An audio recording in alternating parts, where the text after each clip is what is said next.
Hi everybody, it's Susan from Sunrise Quilt Studio and welcome to day 9 of the 12 Days of Christmas quilt block series for 2020, and we are working on the Christmas cottage quilt, and here is the block that we are working on today.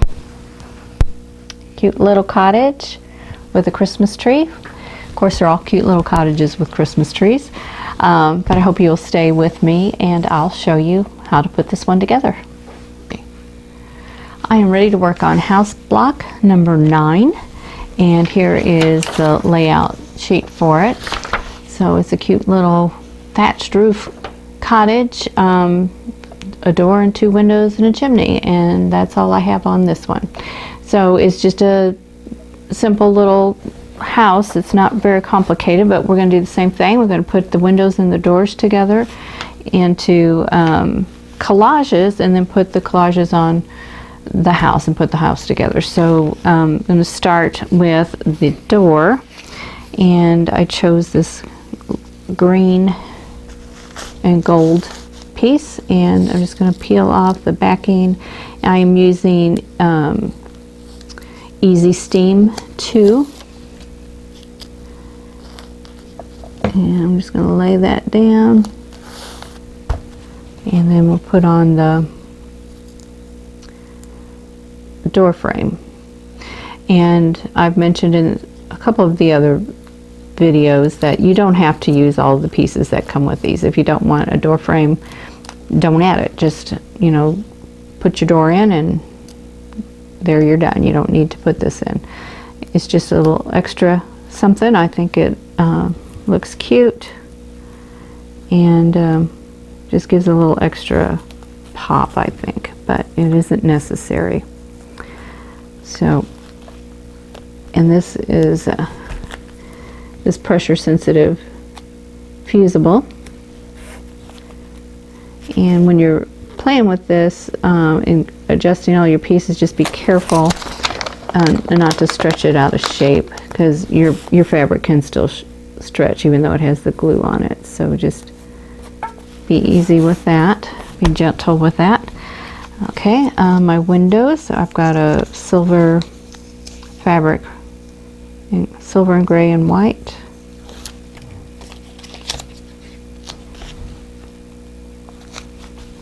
So there's one, and my window frames are the same as the frame around the door. And if you're having trouble peeling this with your fingers, just take a pin and grab the top and just pull back, and that will peel that off of the paper. Sometimes that's a little easier than trying to separate it with your fingernail. And if things don't land exactly where you want them, you can always pull this up and try again. Oops. Which, there's the muttons that go with this. I forgot all about it. So I'm going to go ahead and pull this up. And I'm just going to set it up here and put these on. So if you have a sheet of fusible that you've, fused the entire piece onto a piece of fabric, and save the paper. This is the side with the grid on it. It's usually the side you draw on. Save that so that you can use that like I'm doing now. You can put your pieces together, make a collage.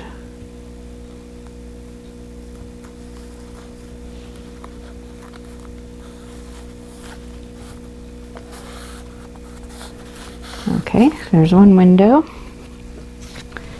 Here's another one.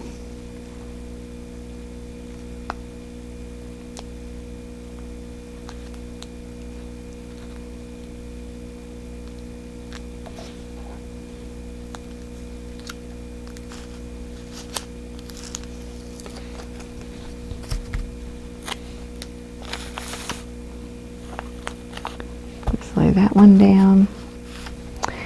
And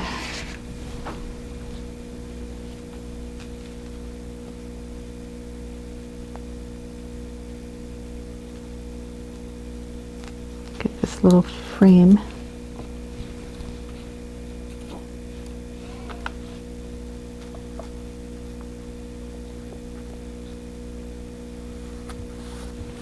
Put that down, and then this piece. This one is going to go together pretty fast.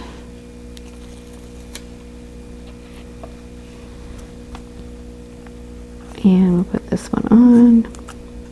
And remember, you can use as many colors as you want. You can use different colors than what I'm using. You don't have to use the blue and green combination that I'm using here. Okay, so those pieces are done. So we've got all this. So I'm going to put down the house front and the roof and the chimney, and then we'll do that. So let's move this to the side, and here is my background piece.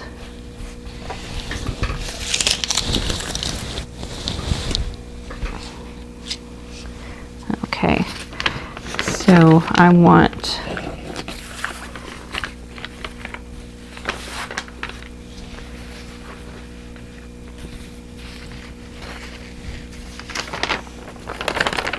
I'm going to move this over here so I can use this side to build up the collage of the house. So I'm going to move everything down, give myself more room. I think I have another sheet around here. Oh, it's got my trees on it. I went ahead and made a bunch of trees, and they're on the other sheet. So let's do the collage on this one.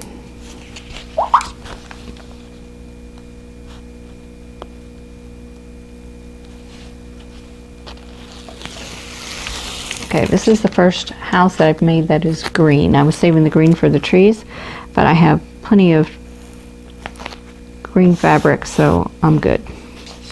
Okay, so here is the base of the house, and I'm going to put the door in the middle. So I'm just going to line this up with the edges here, these two edges,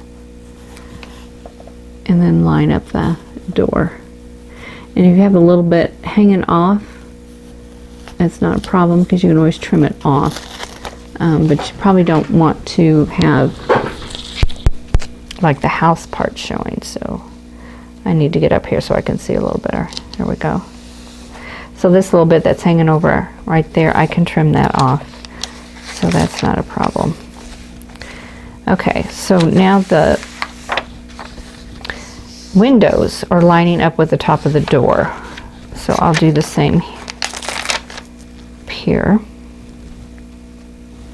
and they're about 1/4 of an inch apart, so I'm just going to eyeball that.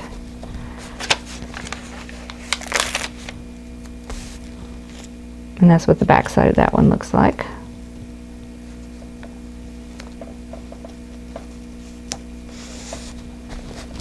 There we go. And I'm going to go ahead and trim that little piece off. There we go. And the roof. Now the chimney, of course, would go under the roof, but since this is repositionable, I can always peel that up and put the chimney underneath, which is what I'm going to do, because if I put the chimney down first, it'll never be in the correct place. So that's just how things work for me. So now I'm going to put the roof on, and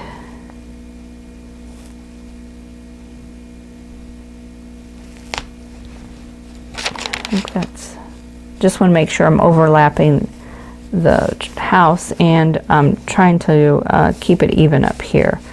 So that looks pretty good.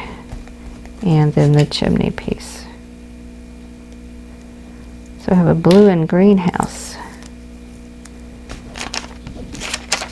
And you put your chimneys on whatever side you want to. I've got mine on both sides. There's some on the right, some on the left. So I was looking to make sure. I've got my houses sitting up on my design wall right now. So there we go. So there's our collage.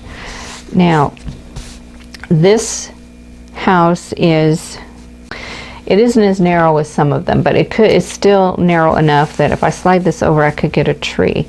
And I have 3 trees on this sheet, and I could use any of these. And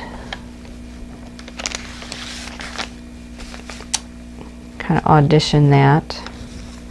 And I'm leaning towards this one. This is made out of the same fabric as that, so I don't want to use that one. I want to use something a little bit different.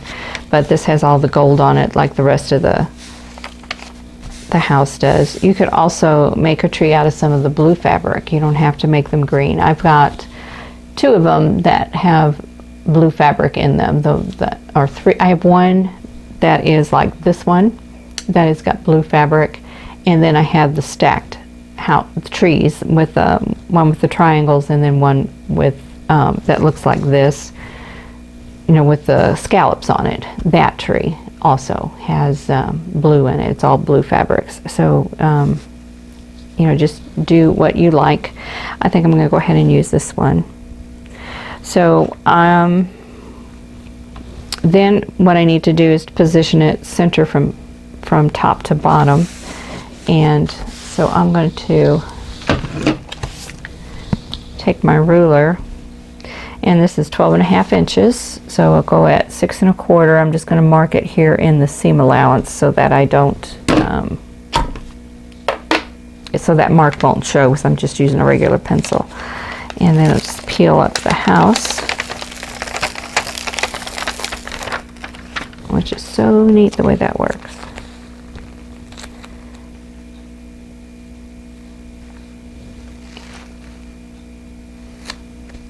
I'm just going to lay it right there for a second. I want to see how much space I've got. I probably should have done this ahead of time. So I have 1.5 inches, and this one is about 1 inch, so I need to go up about 1/4 inch. So I want to do it like 1.25 inches, which would be right there.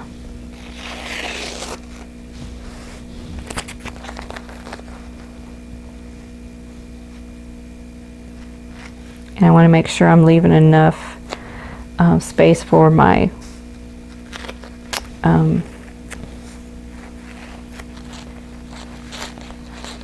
seam. Okay, so I'm about 1.25 inches. Well, this is like 1.75 inches. What have I got here? I got 1.25 inches. And 1.75 inches, so if I go down 1.5 inches. So I'm going to mark 1.5 inches here, and that's where I want it to go. So let's see how many times I can reposition this. So let me pull this up.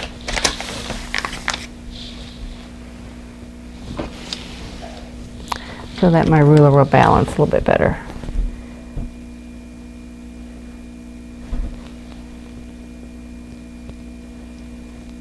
So 1.5 inches.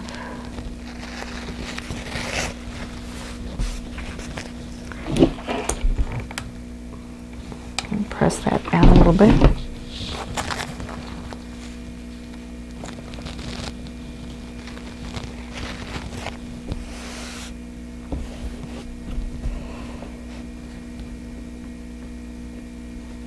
Okay.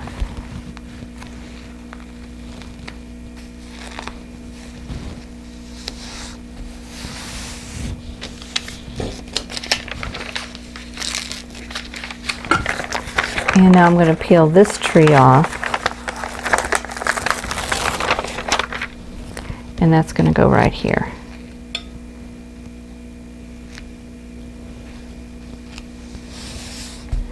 So I'm going to turn this around so I can see it right side up and see,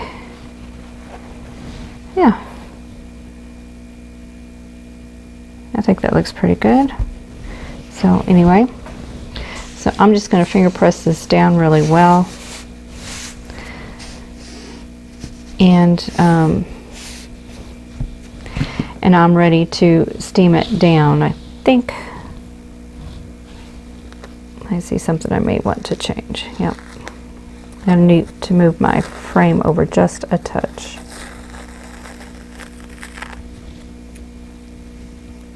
Some of the window was showing, so it's still showing. There we go.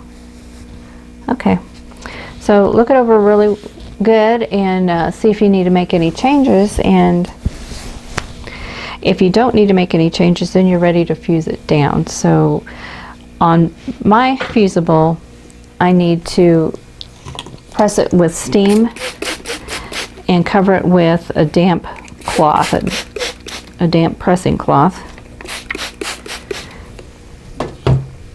And what I use for that is a piece of muslin. So I've got a damp piece of muslin here, and I'm going to do the house first. And I just sprayed this piece of muslin with water. I just have a spray bottle that I just put water in. It doesn't have anything else in it. So I'll just spray that down. And then I need to hold pressure and steam on this for 10 to 15 seconds in each spot. So read your directions on the fusible that you choose to use, because they're all going to be different. If you're using Heat and Bond or Wonder Under, it's going to be different than this Easy Steam, and it's going to be different from Steam-A-Seam. So even though Steam-A-Seam and Easy Steam are very similar as far as being this pressure sensitive, double sticky fusible, their directions are different. So go read those so that you get the best results.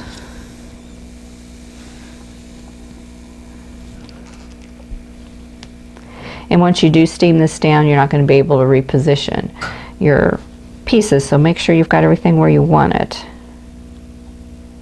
Otherwise you might be disappointed. And then you'd have to either make some kind of an adjustment.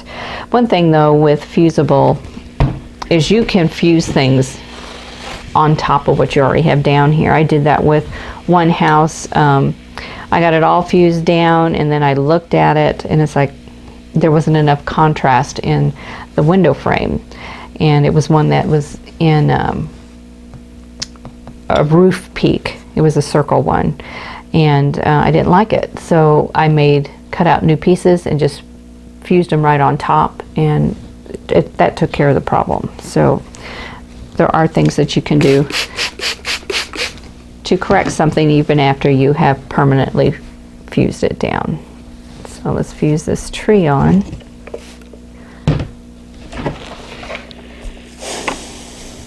And I am adding a little bit of pressure. I'm not, bearing down on this really hard, but I am putting some force behind my arm here. Just a little bit.